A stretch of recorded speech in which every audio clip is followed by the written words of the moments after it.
Aberto. Este é um projeto desenhado e planejado para você. Espaço no qual poderemos discutir e debater temas pertinentes a nós, no mundo jurídico, como também decorrentes do nosso papel de cidadãos. O Espaço Aberto de hoje traz o tema aborto e para debatê-lo em diferentes perspectivas, temos convidados especiais. Então fique conosco e acompanhe essas entrevistas.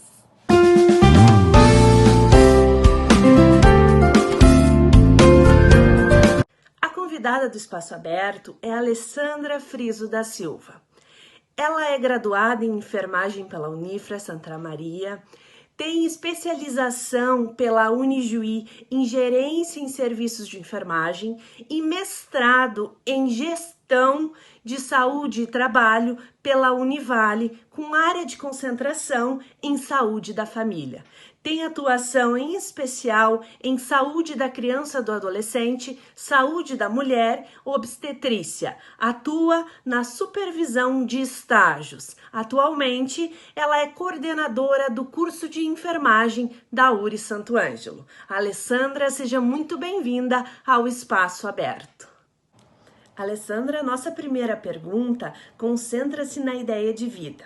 Nosso objetivo aqui é compreender qual é a perspectiva de vida, qual é o conceito, qual é o início da vida para o profissional da saúde. Já que o nosso tema é aborto e se fala da interrupção da gravidez, como que é analisado? Até para que depois nós possamos discutir de algumas propostas que aqui estão sendo debatidas sobre a interrupção da gravidez e tempo de gestação.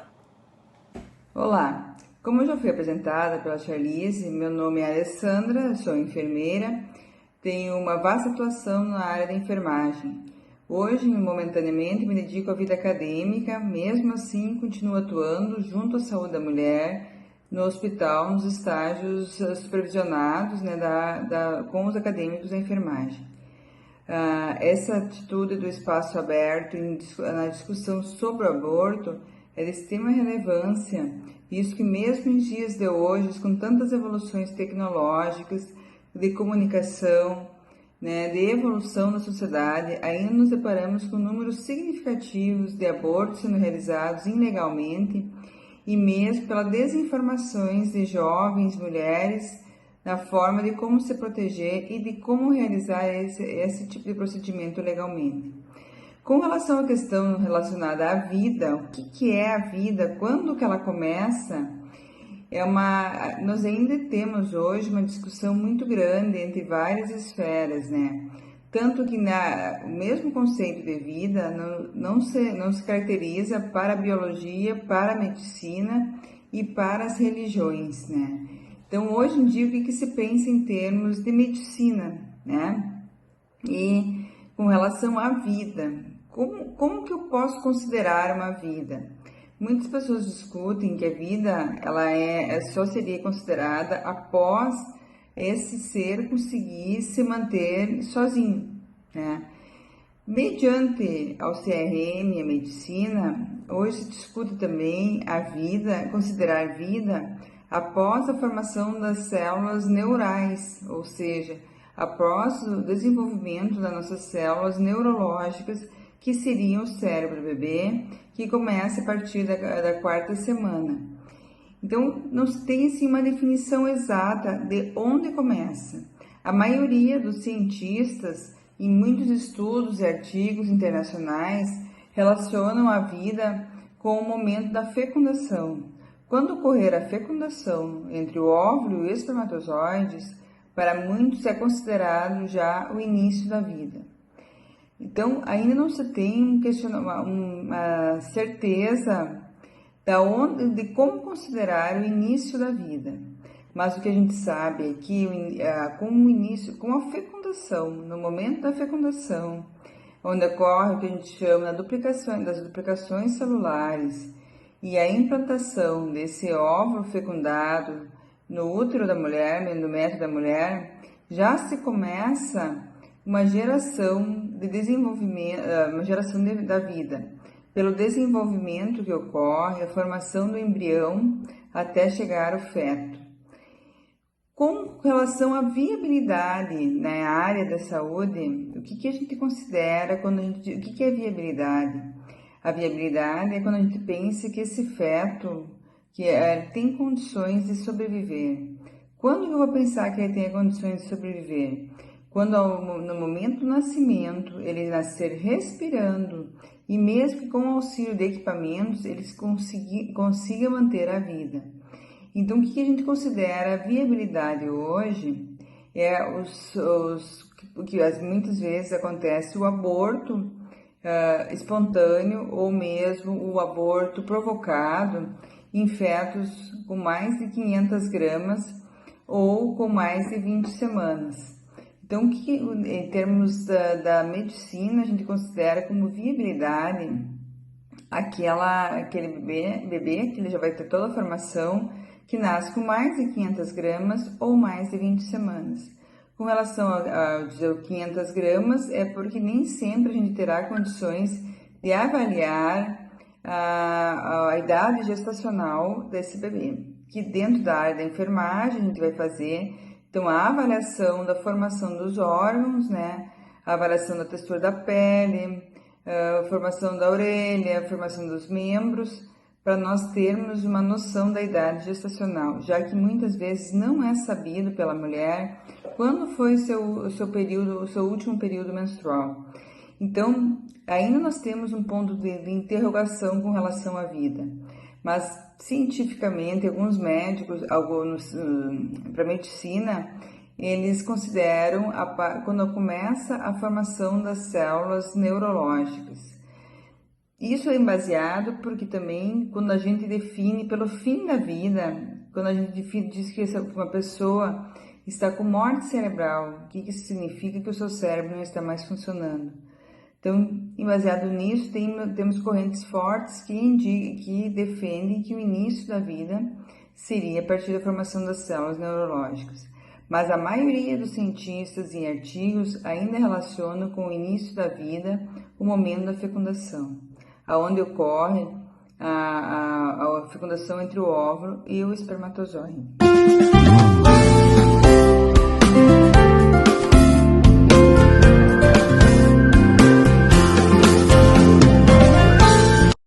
A partir disso, o que nós queremos trazer aqui no Espaço Aberto é como a gestação de semana a semana ela altera, quais são as formações, as modificações que ocorrem tanto no corpo da mulher quanto na formação desse embrião, posteriormente feto, né? Para que nós também possamos compreender o tempo de gestação e a sua interrupção e o que isso acarreta naquele embrião ou feto que está sendo gestado.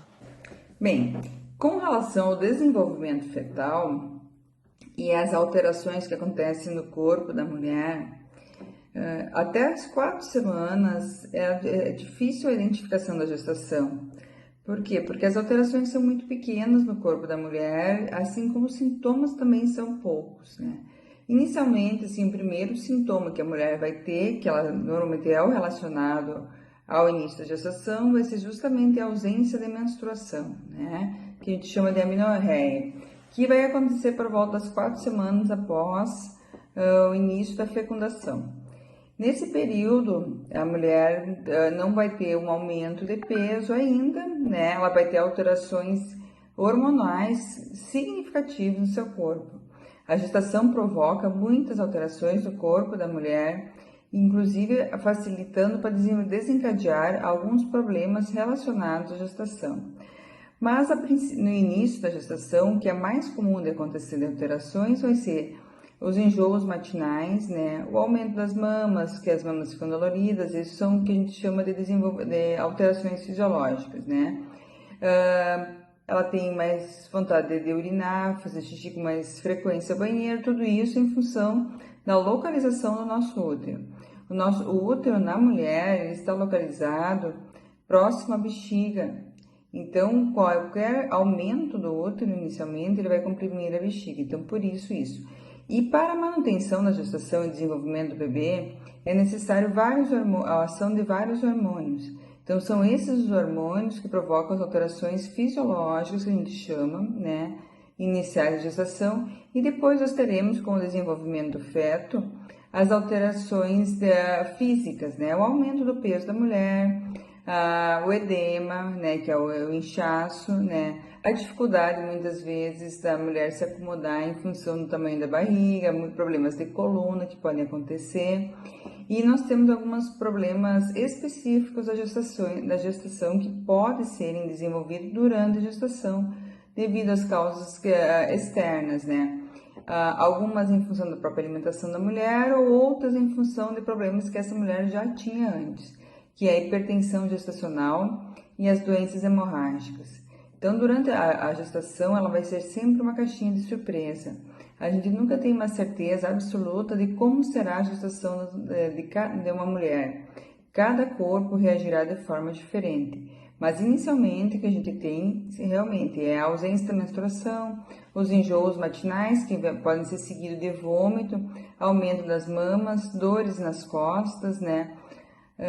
Dificuldade muitas vezes na alimentação, dificuldade para dormir, e todo o organismo da mulher se transforma para poder nutrir esse bebê. Então, nós vamos ter um aumento da circulação, vamos ter um aumento do volume sanguíneo em nosso corpo, e isso vai provocar diversas alterações. Já no feto, a gente vai ter o que a gente chama, nós contamos semanalmente, né? O desenvolvimento fetal, ele é contado através de semanas ou dias.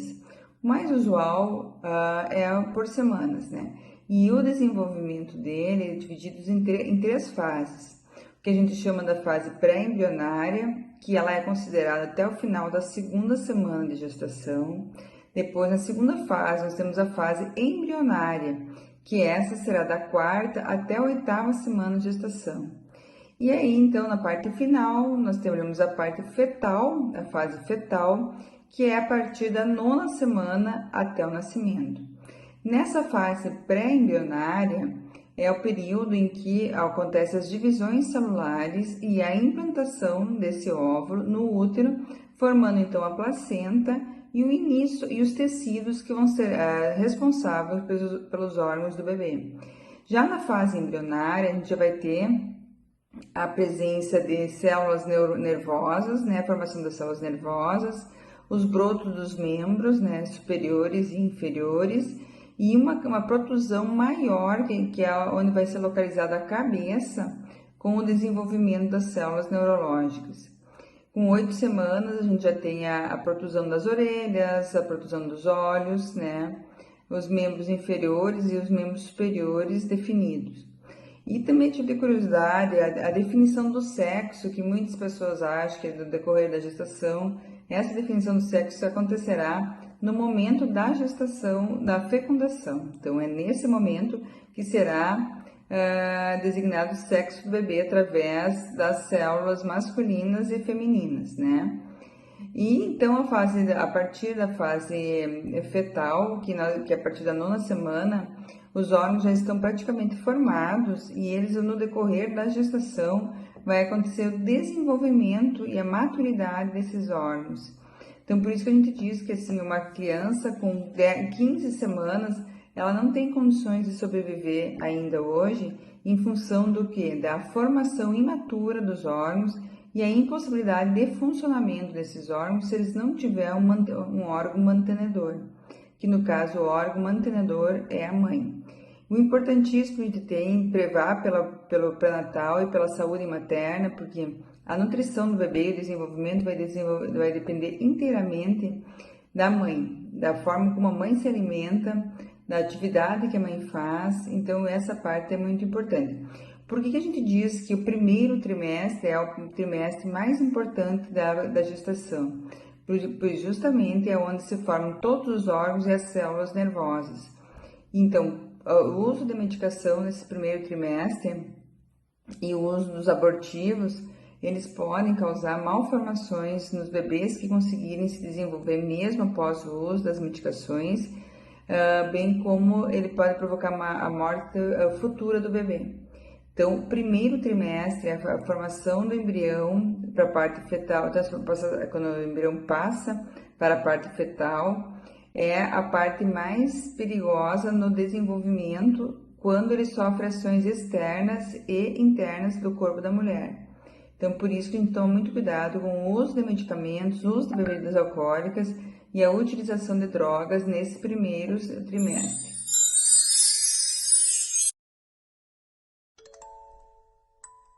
Durante a fecundação, milhões de espermatozoides são depositados no fundo da vagina, entram através do colo do útero e percorrem o útero até as trompas.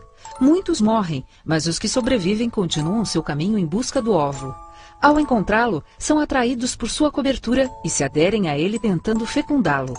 Apenas um deles consegue, e quando a cabeça, a crossoma, penetra o óvulo, é gerada uma reação que evita a entrada de outros espermatozoides.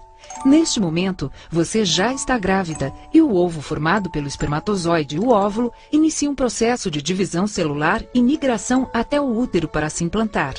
O ovo, ao se dividir, é chamado de mórula. Com apenas 2 semanas, tem mais de 250 células e começa sua implantação no endométrio, a parede interna do útero. Na 4ª semana, já é um embrião com 3 segmentos diferentes que serão os tecidos e os órgãos do bebê. O primeiro a surgir é o tubo neural, que depois formará a medula espinhal e o cérebro do bebê. Uma protuberância no centro do embrião se tornará seu coração. Começam a se desenvolver os aparelhos digestivo e respiratório. Há um importante crescimento do cérebro e surgem protuberâncias que darão forma aos braços e pernas. A cabeça já está formada. É possível distinguir olhos, ouvidos, o orifício que será a boca, as fossas nasais e as orelhas. O coração bate pela primeira vez. Os dedos estão se formando. Os braços e os pulsos podem ser flexionados. A placenta agora toma o controle da nutrição da gravidez e é criado um canal de comunicação interno entre a mãe e o bebê. O embrião agora se chama feto.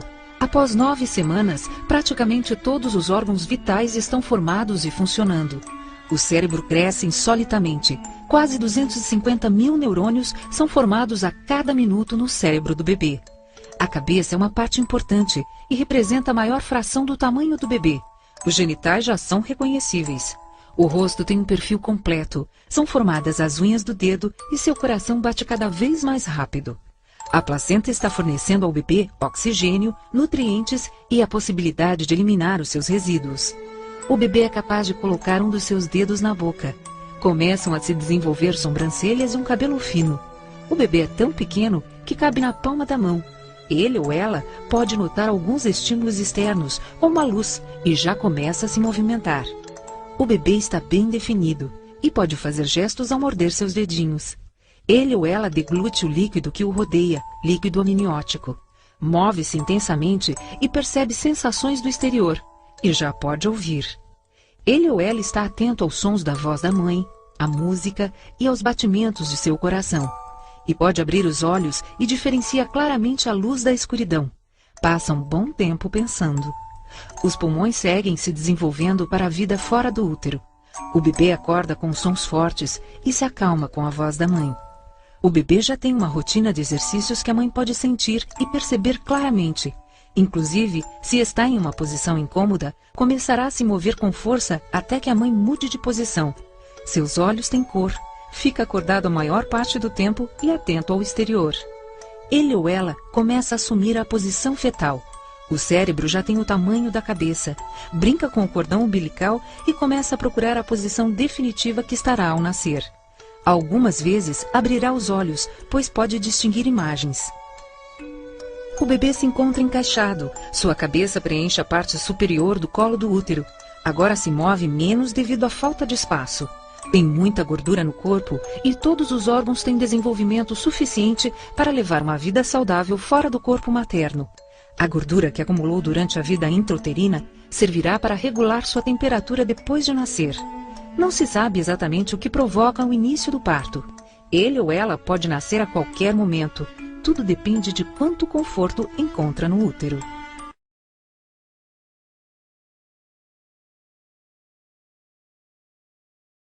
Professora Alessandra, nós temos muitas discussões e debates a respeito do tempo da gestação e da sua interrupção.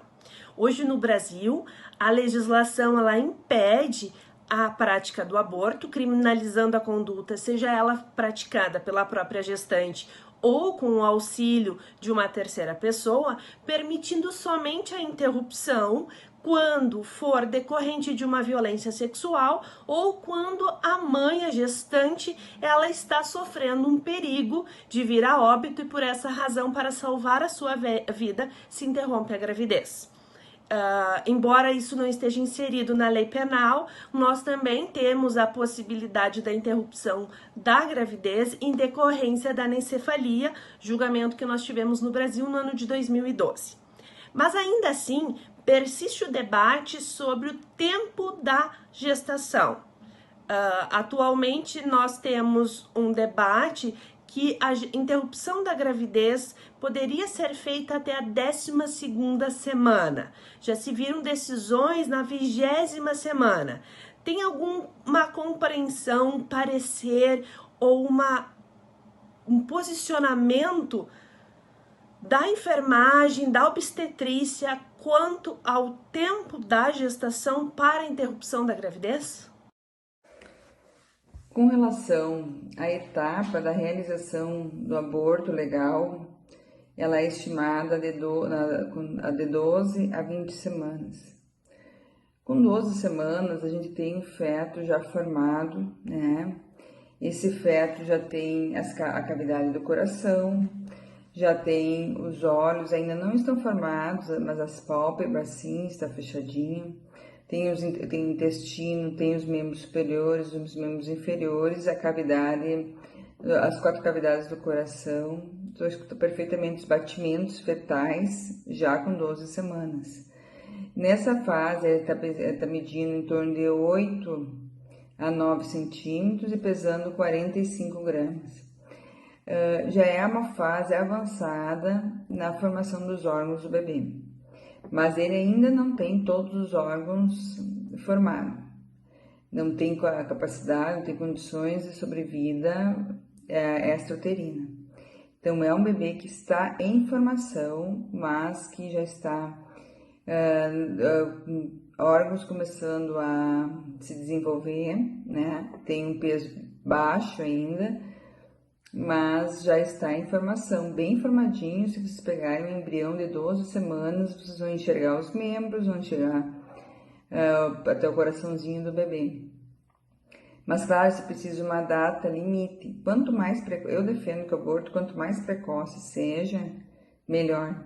Para mim, eu defenderia que assim que a mulher entrasse com pedido e fosse autorizado, ela deveria fazer imediatamente esse aborto.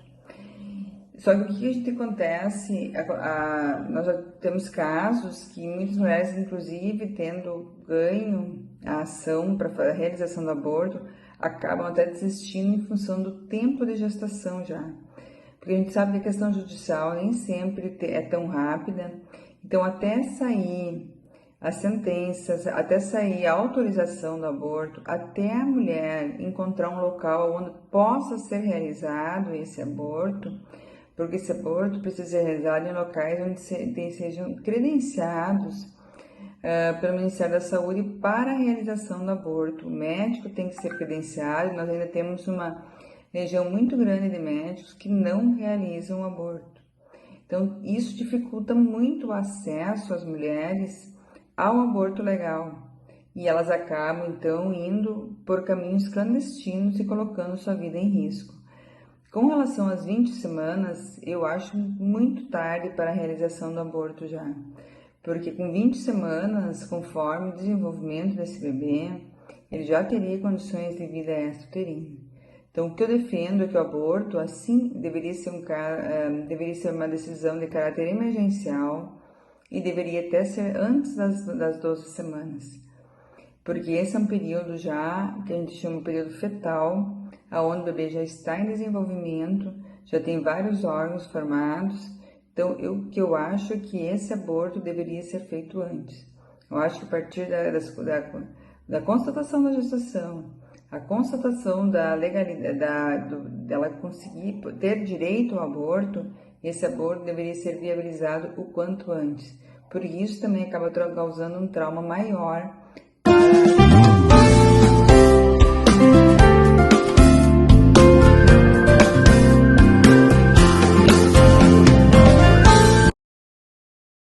professora, também é de nosso interesse, falando aqui no Espaço Aberto sobre o tema aborto, trazer alguns dos efeitos que podem causar à mulher a utilização de algumas drogas que contribuem para a interrupção da gravidez.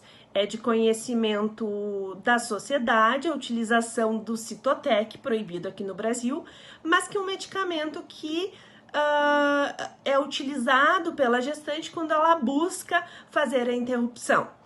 Além da utilização desse medicamento, tem-se também o conhecimento das clínicas clandestinas que se utilizam de instrumentos que, por vezes, acarretam danos à saúde da mulher permanentes ou, por vezes, infelizmente, elas chegam a óbito.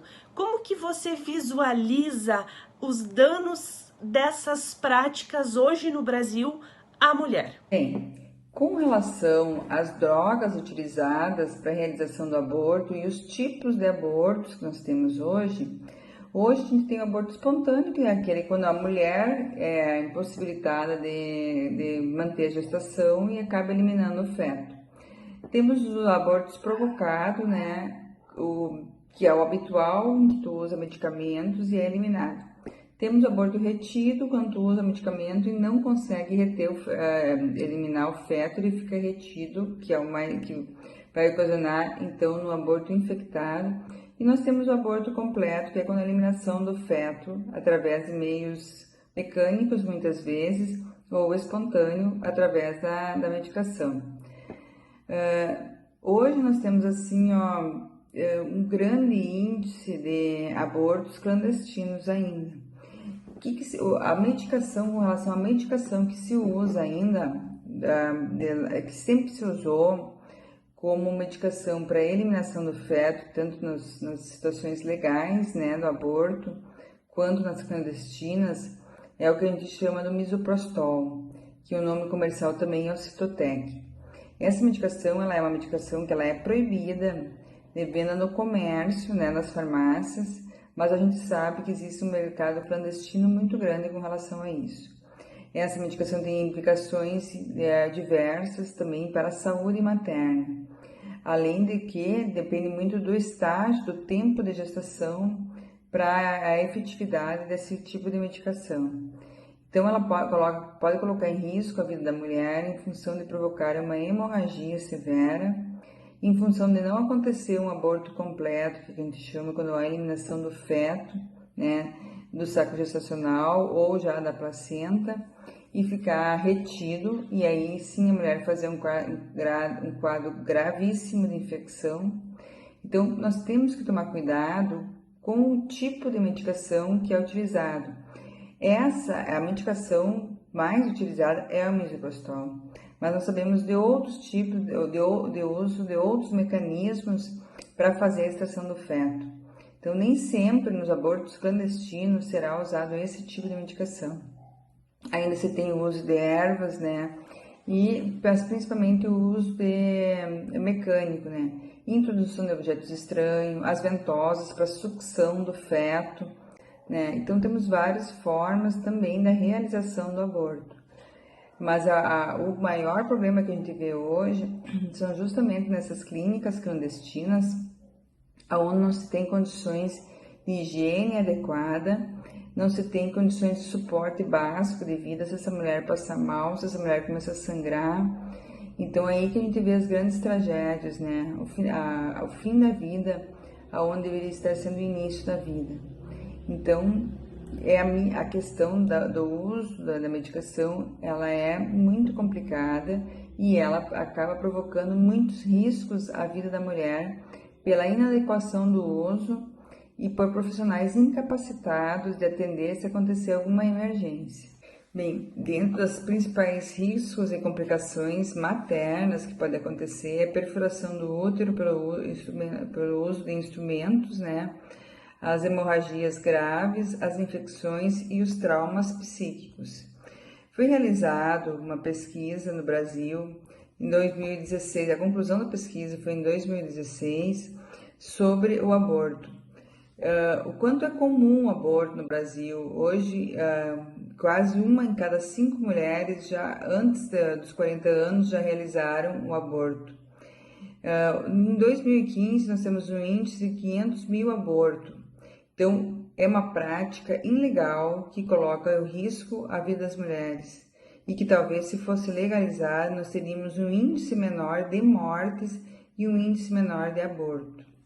É também do nosso interesse, professora Alessandra, falar um pouco do aborto legal.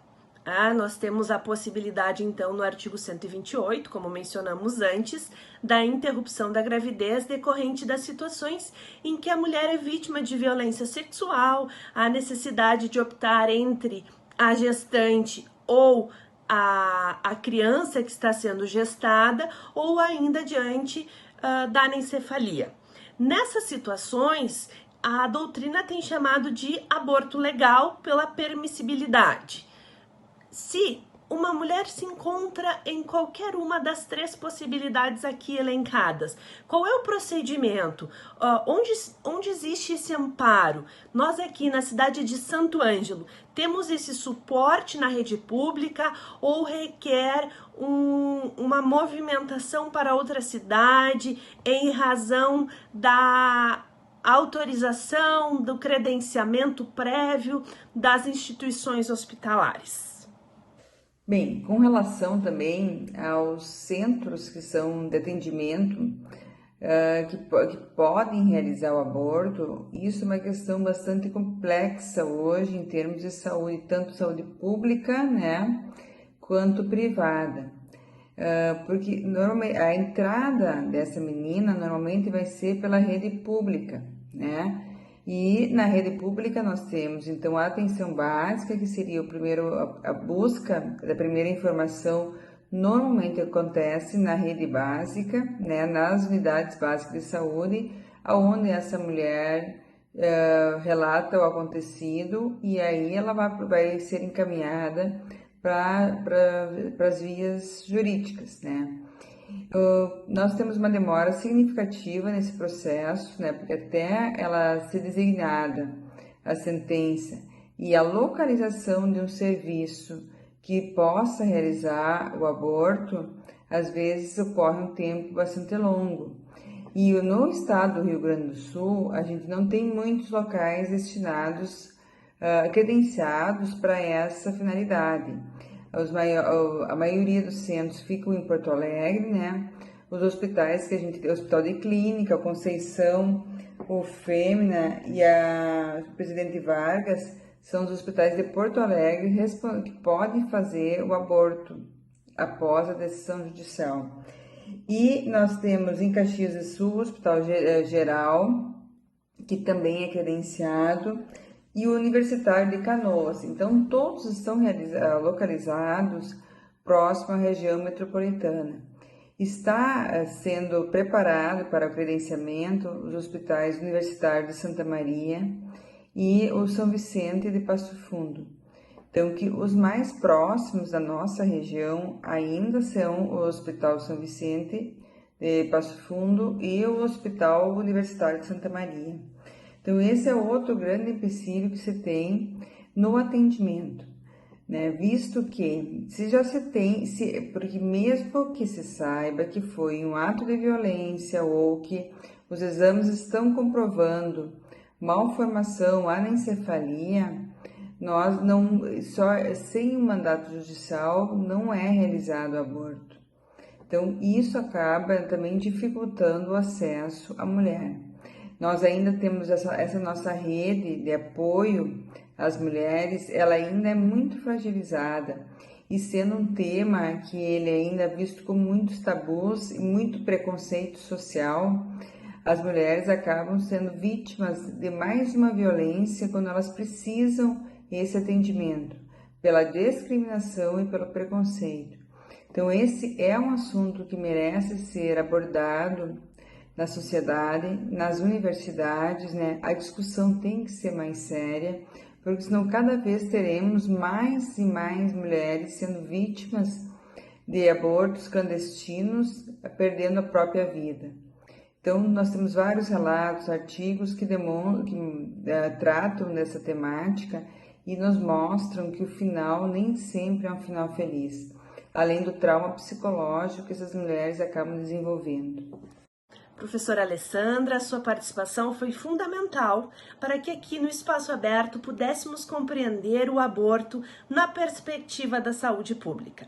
O Espaço Aberto agradece a sua disponibilidade e fica aqui o convite para novas entrevistas e novos debates que possamos ter juntos. Obrigada.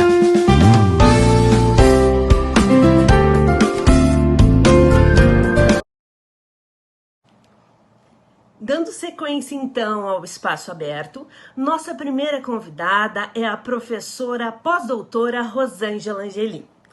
Rosângela Angelim é pós-doutora pelas Faculdades Estes de São Leopoldo, doutora e mestre em Direito pela Alemanha, Universidade de Osnabrück, é graduada em Direito pela Unijuí, Rio Grande do Sul. Professora Rosângela é docente permanente do Programa de Mestrado e Doutorado em Direito da URI Santo Ângelo, assim como professora da graduação. Atua especialmente nos temas de minorias, direitos humanos, gênero e religião.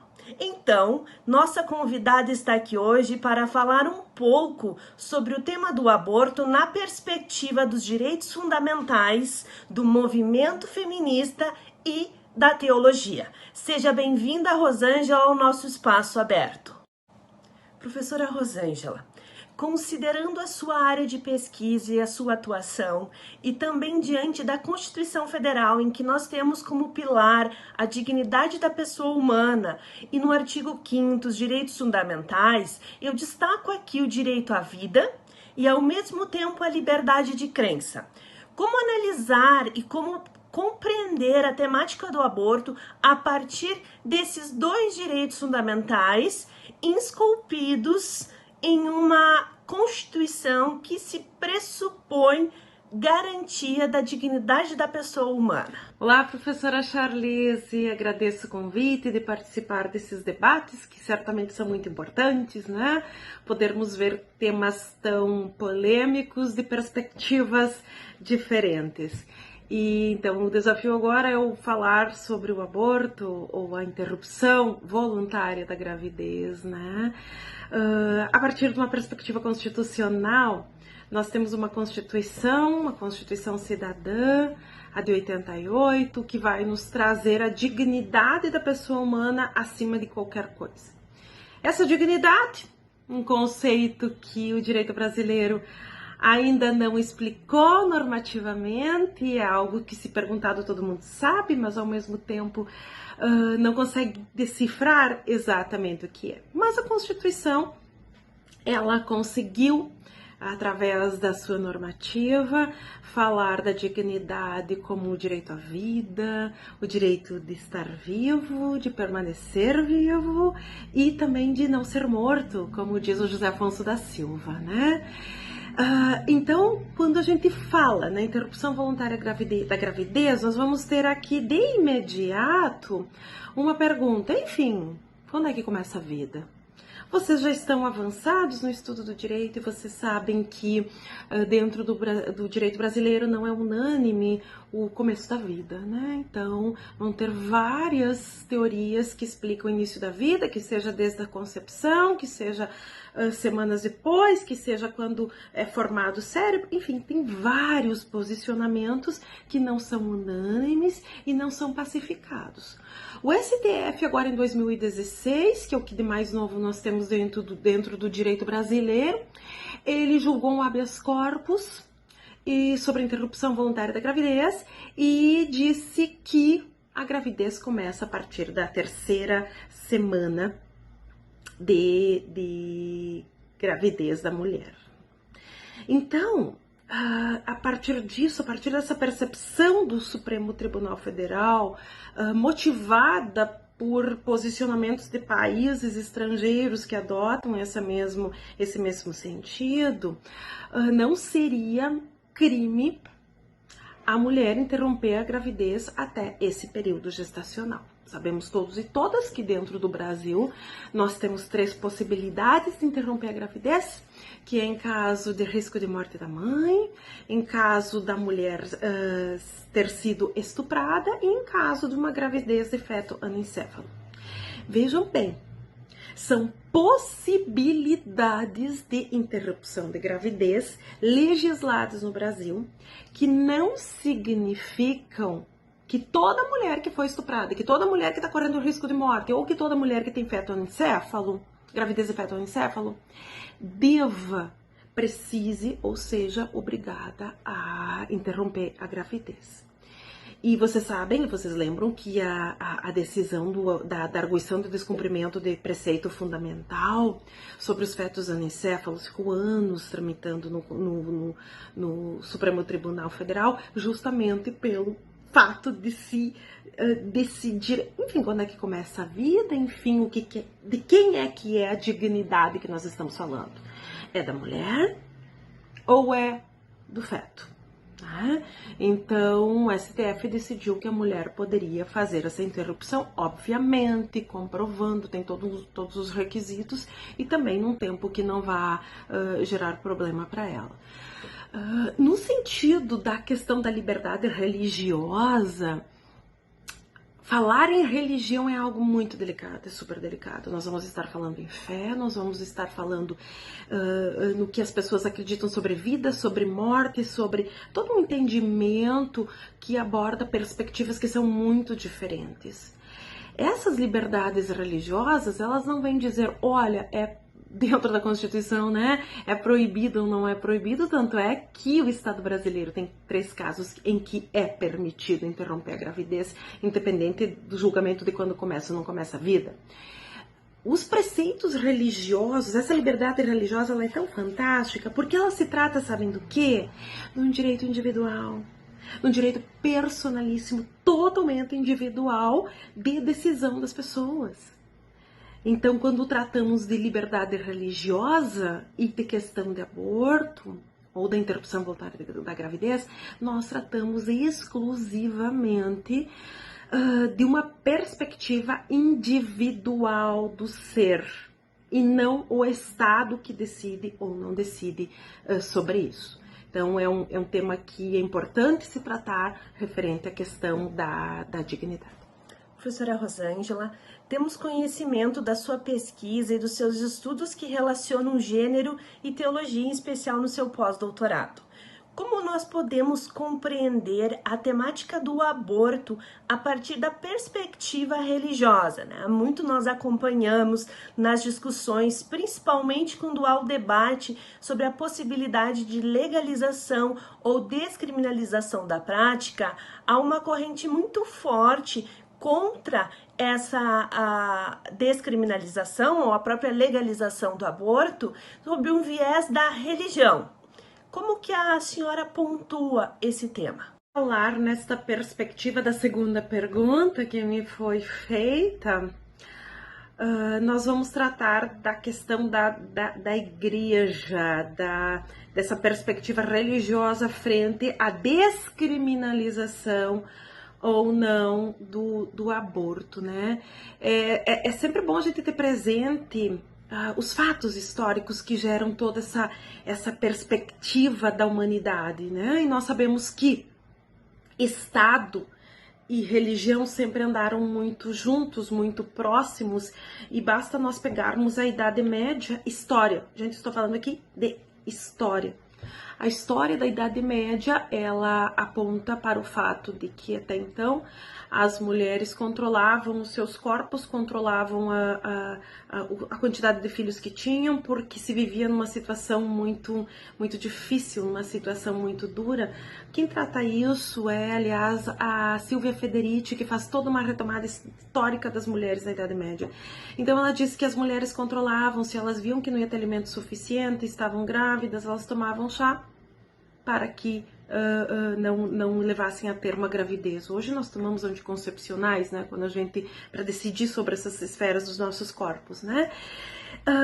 Com a Europa assolada pela peste negra, pelas cruzadas religiosas, houve uma dizimação muito grande do povo, né? 1/3 da população europeia sumiu, morreu, se foi, e era preciso repovoar esses locais. Então se institui a interrupção voluntária da gravidez como um pecado e também como um crime dentro do Estado. E a partir disso, então, é pecado você interromper a gravidez e também crime. Então, nós vemos que existem aspectos históricos que vão vindo na sequência da humanidade, das decisões que são tomadas dentro do Estado e que tem um cunho religioso nesse aspecto, né? E que que se criam leis, né? A partir de questões políticas se criam leis que passam também a ser dogmas religiosos.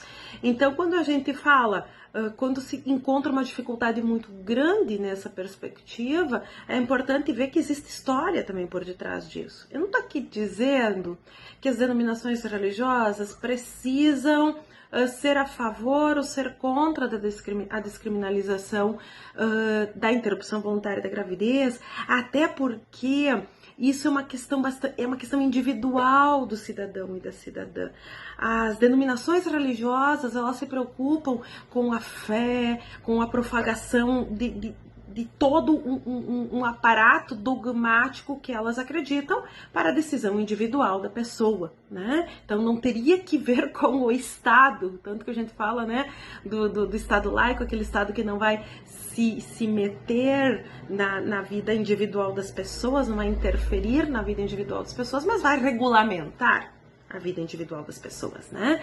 E hoje nós vemos no Brasil, então, muito acentuado um movimento pró-vida, que eu já falei anteriormente, se eu não aprofundei, e um movimento pró-escolha. Não quer dizer necessariamente que o pró-vida seja de denominações religiosas e que o pró-escolha seja de denominações não religiosas, até porque temos as católicas pelo direito de decidir, dentro da Igreja Católica, que trabalham nessas perspectivas de que a mulher deve decidir o momento.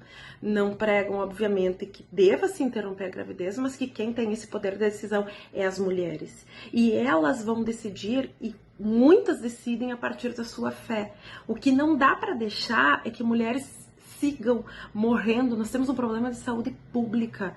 Mulheres que vivem sozinhas, mulheres que não têm como criar seus filhos, mulheres numa extrema pobreza que decidem interromper a gravidez porque não querem colocar ao mundo alguém algum filho, né, que não consigam sustentar ou dar o mínimo existencial de perspectivas, né? Então isso é uma decisão individual e o Estado tem que se encarregar em regulamentar isso para que mulheres não morram.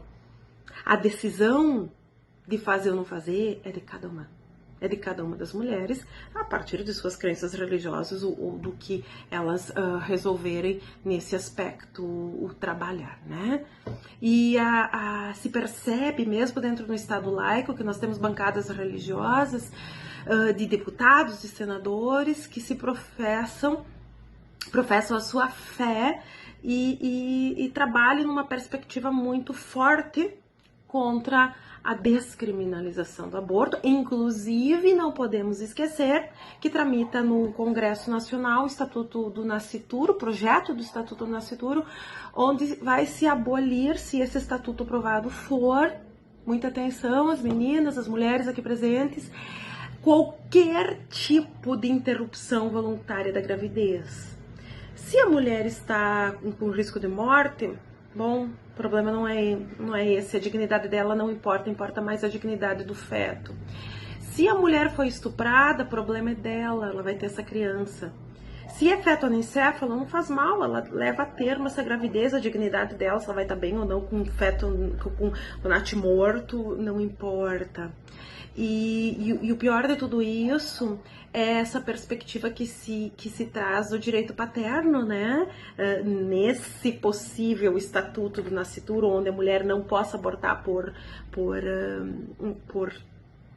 quando ela for estuprada, que é o fato de o pai, está previsto no projeto, do pai não, do estuprador, se localizado o estuprador, ele vai ter que pagar uma bolsa, uma pensão para a criança, e aí vem toda em decorrência disso os direitos paternos. Então, a mulher foi estuprada, ela não pôde interromper essa gravidez, que não era do seu desejo, que estava acontecendo no seu corpo, e ainda vai ter que conviver com o estuprador, possivelmente para o resto da vida, porque vai ter festinha de aniversário, vai ter guarda, vai ter, enfim, todos esses aspectos que são muito sérios, né? E que a motivação para esse estatuto vem de cunho de fundo religioso, né? Vem do fundo das bancadas religiosas que nós temos no Congresso e que sustentam isso a partir de argumentos religiosos.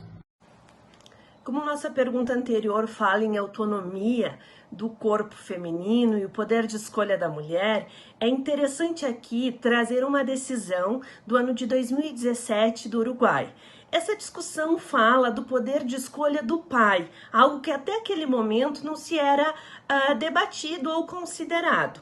Como que a senhora vê esse novo posicionamento inovador da justiça uruguaia, onde a prática do aborto ela é permitida e que nós tivemos um pedido feito por um pai para impedir a interrupção da gravidez já solicitada pela mulher. E esse pedido foi concedido e se determinou então a continuidade da gestação para a garantia do direito de ser pai. Como fica o direito de ser pai frente à liberdade de escolha ou autonomia da mulher?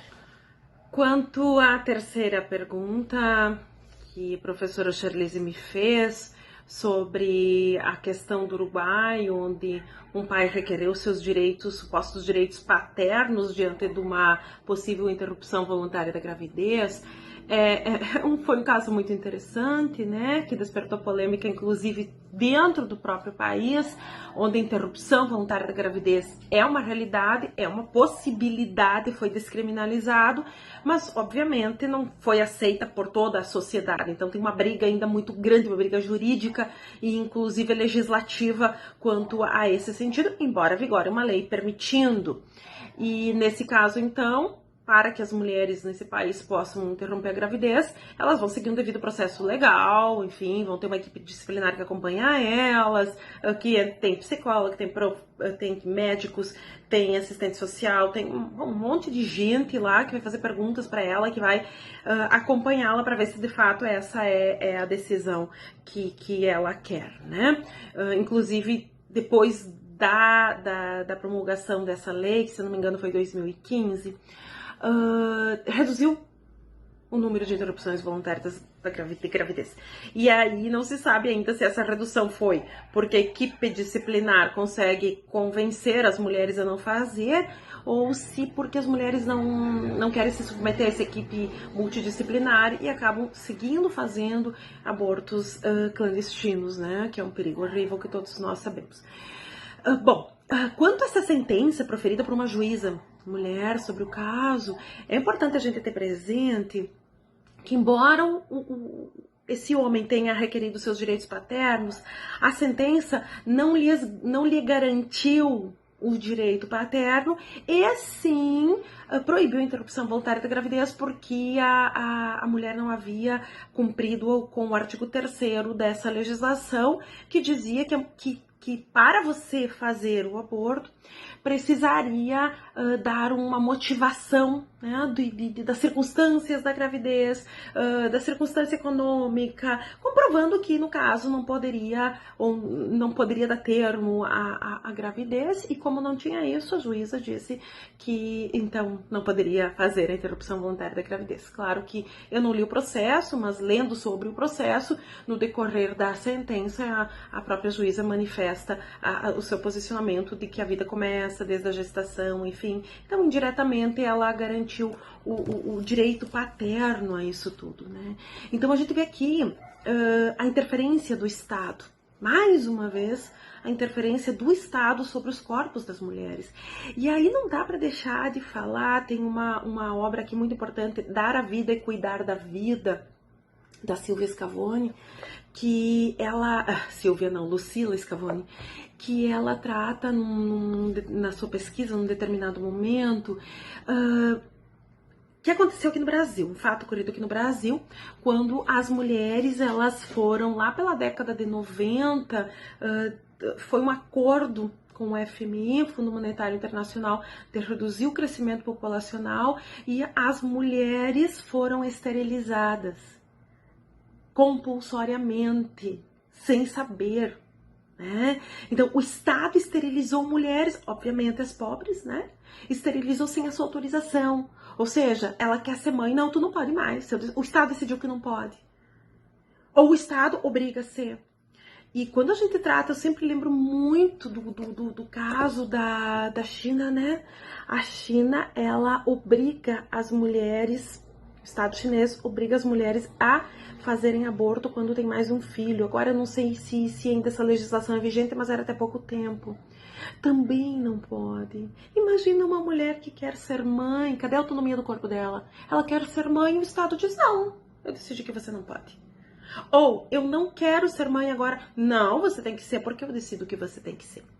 Então, é essa perspectiva muito forte de quem é que decide sobre os corpos das mulheres. Quem é? É o Estado? É ela? É a família? É a igreja?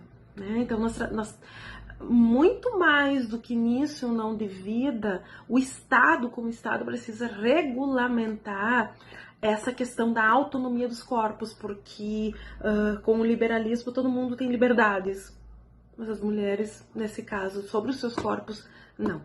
Falar em aborto é também, seguindo nessa linha de raciocínio que estamos tendo, discutir a autonomia dos corpos. Tá? Como nós temos os direitos fundamentais, o direito à vida, o direito à liberdade, a própria dignidade da pessoa humana, queremos que a senhora, professora Rosângela, nos traga a perspectiva do aborto e da sua própria discussão quanto ao poder de escolha da mulher quanto à continuidade da gestação ou a sua interrupção. Como que podemos visualizar esse tema nessa perspectiva? Finalmente, então, a última perspectiva da pergunta da professora Charlize. Eu gostaria de dizer para vocês que quando se trata tanto da autonomia dos corpos, quanto da questão da religiosidade, quanto da questão do Estado, eu sempre tive muita dificuldade de conseguir conceber o que é o que, aonde são as limitações das esferas privadas. Se vocês me perguntarem, professora Rosângela, você é a favor do aborto? Eu vou dizer, não, não, eu não sou. Mas ao mesmo tempo eu sou a favor de que cada mulher possa decidir sobre a sua vida e sobre os seus corpos. Assim como qualquer cidadão ou cidadã faz dentro do Estado de Direito. Então, tratar da escolha é possibilitar mecanismos, formas de escolhas. O Dworkin já falava isso quando questionado, né, sobre a questão, tu é a favor ou é contra o aborto? E aí ele fica falando e ele cria uma perspectiva de que se nós estamos num Estado liberal de direito, que é o que nós estamos hoje, democrático, o Estado precisa criar mecanismos para garantir o exercício das liberdades das pessoas. Ou seja, no caso da interrupção voluntária da gravidez, o Estado ele não pode criminalizar algo que é de decisão individual da pessoa, ele não pode decidir pelo corpo da mulher. Quem decide pelo corpo da mulher é a mulher. Ele tem que garantir que quando ela toma uma decisão, isso possa ser levado a termo, isso possa ser garantido. Né? A mulher decidiu que, diante de um estupro, ela não quer levar a termo a gravidez. O Estado precisa garantias de que ela vá conseguir realizar esse aborto de forma segura. Agora, isso é o papel do Estado. Garantir as liberdades para todos e todas as cidadãs, assim como o Dworkin fala.